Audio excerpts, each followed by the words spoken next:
Good morning, Rob Lukey with Health Sidekick. I want to take a second to tell you how to use moving averages in weight loss. Just to let you know, moving averages, which on Health Sidekick, these are your moving averages. The AVGs up here are going to tell you if you're gaining or losing weight in a particular time frame. Now, what I want to talk to you about is what is a moving average, and talk to you a little bit about that it's not new.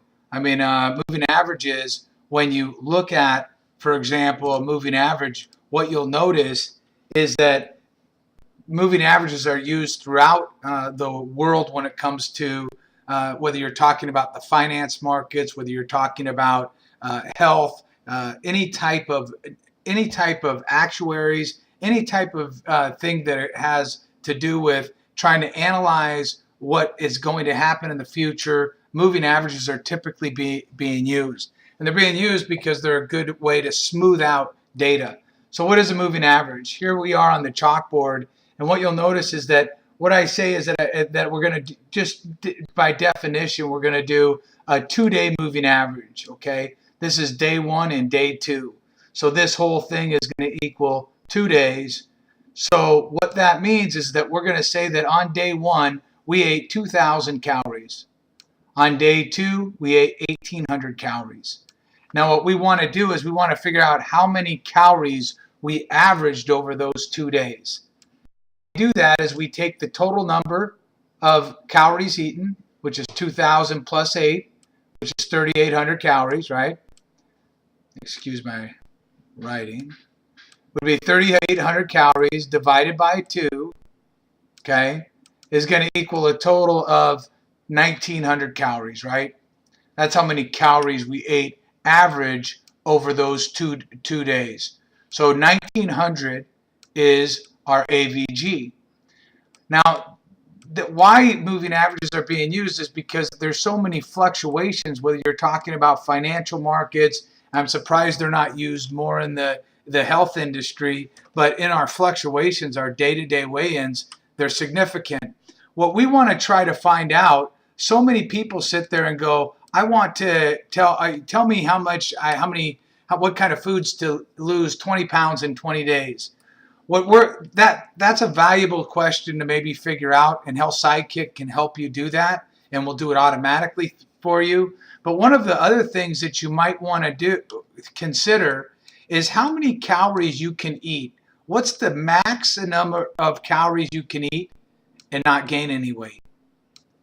So if I know that, why that's a benefit for me, if I can know that on average, then I can have a range of calories to eat in. Instead of sitting here going, I have to eat this every single day, I can have a range of maybe 500 calories if I know what this number is. Okay?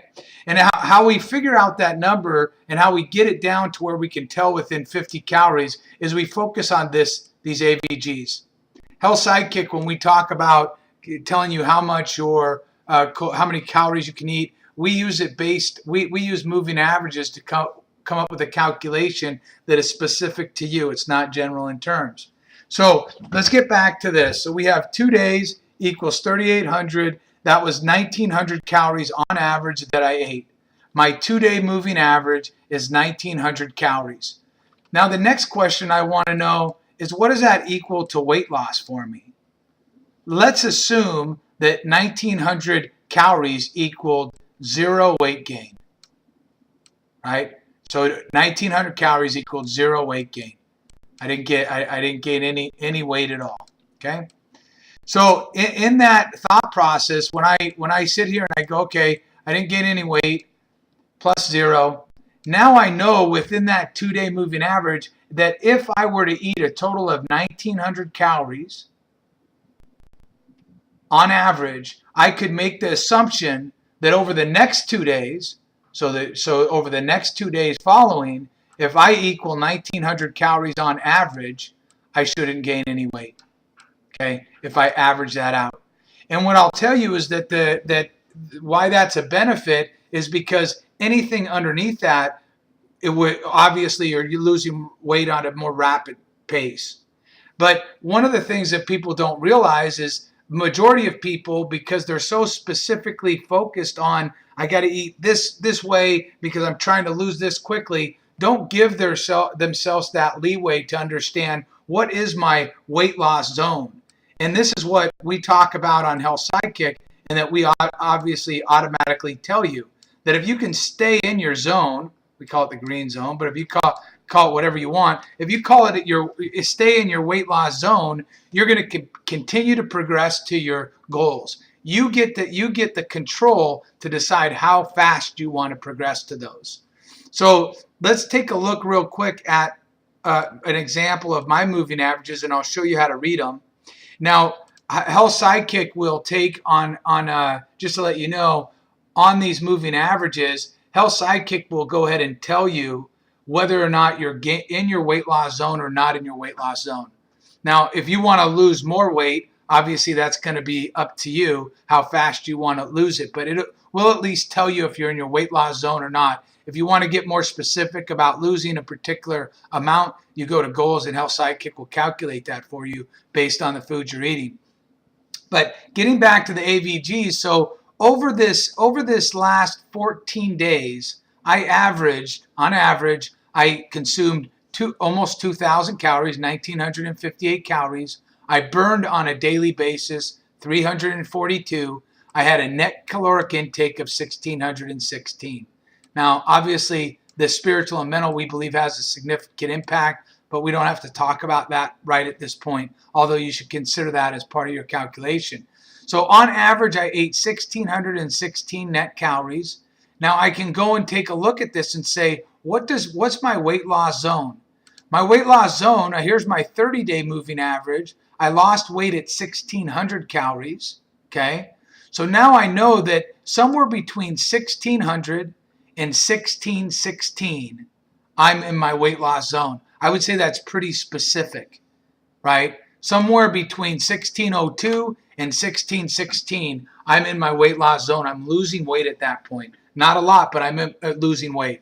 So I could potentially eat up to a max of that amount of calories and still lose weight based on the foods I'm eating, the exercise I'm doing. This is gonna change from person to person. You might be able to eat 2,500 calories and be in your weight loss zone because you're eating different foods. You might be able to eat 1,300.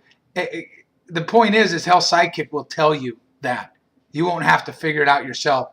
On my 7-day moving average, it says that I gained 0.7 pounds eating 1,682 calories. That 82 calories over the last 7 days was contributed to 0.7 pounds in weight loss. I know that I need to get that back down underneath 1,600 to be in my weight loss zone.